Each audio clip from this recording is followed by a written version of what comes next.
Welcome to Toffee Review, your source for all things Everton. I am Jerry, and I'm some American guy. We also have Edward, who is from Southport. Edward, what's up, man? Not much. Awesome. And we have a special treat for viewers and listeners today.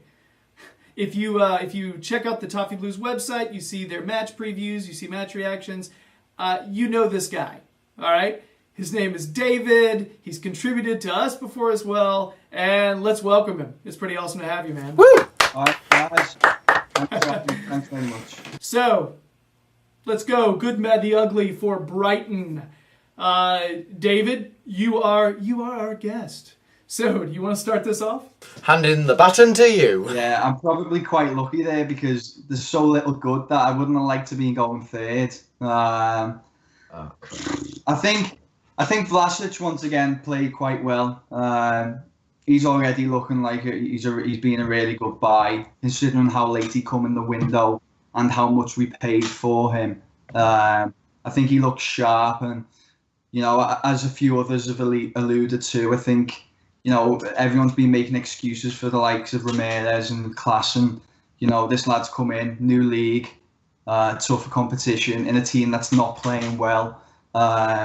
And he seems to be playing some good football. He looks sharp, and we need pace, and he seems to have it.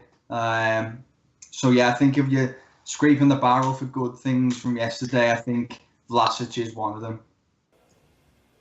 Definitely agree. Do you have any more good? I mean, come on now. All right. To be honest. All right, Edward. No. You go next, Jerry. You go next. next. Me to go? Yeah. All right. Yeah. Well, my number one was Vlasic, and I'm assuming Edward, he's high up on your list too. Guy's really tough to bump off the ball. You saw him several times where somebody would come up and try to body him up, and he would kind of lose his balance. Well, that's partly because of the pitch, but he kind of lose his balance and then catch himself, right himself, and keep going. It reminded me a lot of the way Ross plays, and the way Ross he'll get that ball and maraud forward, and he's so tough to get off the ball. And that's one of the biggest problems when players come over from other leagues, but he's got it. He's got it down, and I love watching that kid play, man. It's awesome because his sister is all over Twitter, and she's always pushing stuff out about him and Everton, and it's really cool. But he's my number one good, and I actually have three goods. So yeah, I was really trying to We'll get there. Edward, you want to go next, man? No, carry on with your good if you've got any more. I need inspiration. Michael Keane. Yeah. I thought Michael Keane looked pretty good. He's still strong in the back. He was not our problem on Sunday. He actually made some runs forward. Mm-hmm. Yeah. He had a really good block as well from one of their chances. There was some shout of handball. I think it would have been harsh to give that, but yeah, I think he was strong. I think it helped having Jagielka next to him again. I think Williams hasn't played well, has he? So I think Jagielka probably brought the best out of Keane on Sunday. Yeah, I think the handball it looked like it deflected off of his leg and then hit his hand. I don't see how you could. How could he have the time to move and get out of the way? I don't. It was within the natural sort of position of his body, wasn't it? Really, because if it was something like that, I can understand. But covering himself, it kind of makes sense. It's natural instinct as well, doesn't it? If you think about it. I need to put down that glass of water. Last thing, the last good. I think Rooney took a good PK. Yeah, it's fair point, yeah. Now you're getting desperate. I'm just saying, being an Everton supporter for the short time that I have, I've seen some crap PKs. All right, I've seen some bad penalties, and it started when I guess Baines decided to start giving it up. But I got used to Lukaku taking them the whole time. I'm sitting there thinking, please make this dude. I don't think you're going to. I didn't trust him as being clinical from the spot. I just didn't. Yeah. So when Rooney walks up, the whole time I'm sitting there saying, you're Wayne effing Rooney. you're Wayne effing Rooney, you're Wayne effing Rooney. You know, and I was just like, I hope he remembers that. You know, it was like a mantra. Kept telling myself, and he put it to in all fairness, he put it directly just inside the post. Yeah, it was pretty. Even if the keeper went the correct way, which did he? I don't think he did. No, he didn't. No, he didn't. Well, yeah. Even if he did, I think it was still going to be in the back of the net.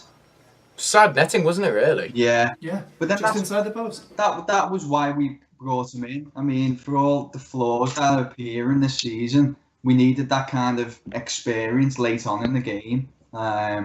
And yesterday it did come good for us. Now that we've finished entertaining optimism as a thing. What about my good? I thought you were actually. Do you have some?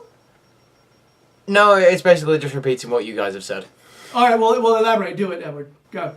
Keane, obviously one of the signings I really wanted to bring in, doing my road to glory on him as well, but he was probably one of our best players on the pitch. And going back to the thing with Vlasic, I find it interesting how, like you say, making excuses for Sandro and Klaassen, you know, both of these are 21, 24, all right, not much older than Vlasic. I think Vlasic, he's only about 18, isn't he? 19?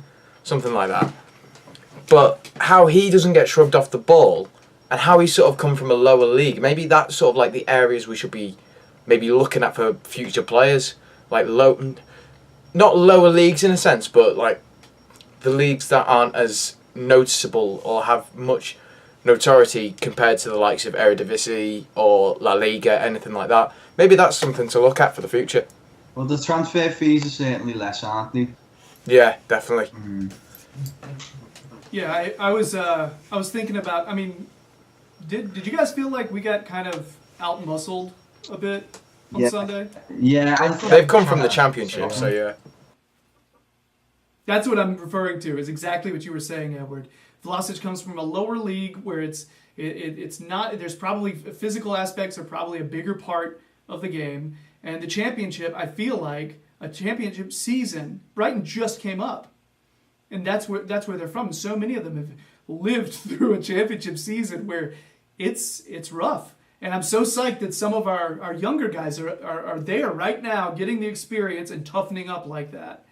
And you may have a good point on that, Edward. Anyway, anything else? Nope. All right. It's just echoing what everyone else has said, and that's literally scraping. You're literally getting onto the actual barrel itself at that point. Yeah. So let's go ahead and do the bad. Edward, do you want to start it off this time because you were? Oh, actually, no. I've got sort of like a bad. I didn't get to go to the game because I was working, but I'm also kind of glad that's going to be in my personal good. I didn't have to spend 6 hours travelling down to that game to watch that kind of performance. I feel so sorry for all the people. You've got to admire them for the amount of hard work they put in to set themselves aside to get to these games every single week. But you've just got to feel sorry for them. They put all that money in and then just all comes to nothing. And obviously, performance itself was just really pathetic. And Koeman is looking really, really nervy. He's even going with the whole unshaved look. If you've noticed any of the interviews afterwards, he's really feeling the pressure. All right. David, bad.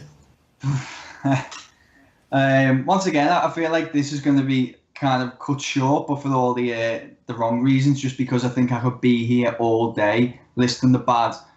But two things I'm going to go for. I think first thing, again, recurring theme of the season, is the team selection. I think he's getting so close to getting it right in some aspects, and then others he just can't seem to get it right. It's this two holding midfielders again when we don't need it against lesser opposition. You know, he's gone back to putting Holgate as a right back. But I think the biggest one of them all for me is Rooney up top on his own. I can't understand that decision. He's 31, 32 now, Rooney. His legs have been gone for a while, and we were all happy to see him come back for the experience he brings. And me personally, I thought he was going to be an impact player who the last 20 minutes, bringing that experience into the game, and something similar to what did happen yesterday. The penalty, 90th minute, Rooney steps up and puts it away. But he's playing too many games for me. I think it's going to be another thing in the end that's going to be the downfall of Koeman. So yeah, team selection for me is just so wrong.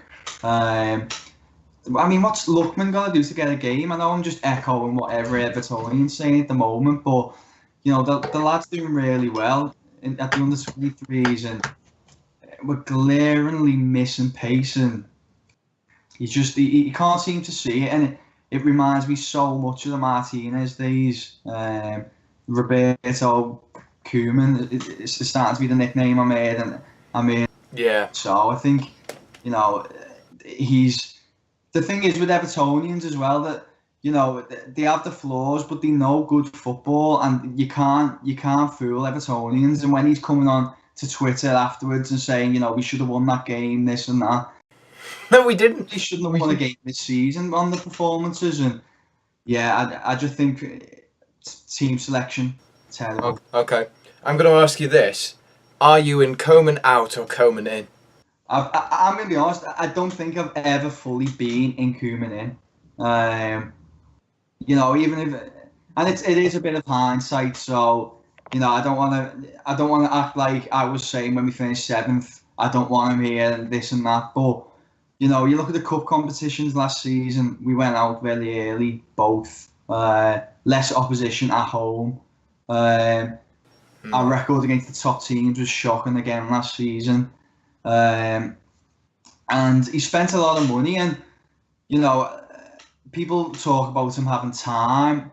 Well, we've played 15 competitive games this season. I think we've only won about 5 of them, and 2 of them against, well, actually 3 or 4 of those games against real lower opposition in Europa League. So yeah, Edward, I think he's got to go. I think he's at that point now where the players don't want to play for him. Yeah, want to support him. I think he's got to go personally. Yeah, and one more as well. Barkley in or Barkley out? Barkley in. In. Good lad. He's a local lad, and I think if you really look at our games this year, we've missed Barkley definitely. I think he's that gap sometimes between the midfield and the strikers. He picks up the ball and he moves it well, and people always talk about his decision making, but maybe that's not his best position, being up in front of goal. That final pass, maybe he's better picking it up deeper and moving with it. I think if Koeman goes, there's a chance that maybe Barkley will feature the game for us. So yeah, for me. That's what everybody's saying, is that if Koeman stays, then Barkley goes. But if Koeman goes, strong possibility Barkley stays. And I know which. I believe that. Yeah. So my bad. I'll make it quick because you guys have pretty much summed a lot of this up. Koeman's lineup, team selection, like you said, just weak sauce. And then Koeman's hesitation to make changes. I got to be honest. If we're tied with Brighton, not talking about losing, but if we're tied with Brighton, going into like the 60th minute or something, I think it's time. Let's start bringing some other people in. I still don't get why Davies doesn't come in until the 80-something minute. I do not understand that. I feel like he would have been really helpful, especially if you bring in Nias. Who connects better with Nias than Davies?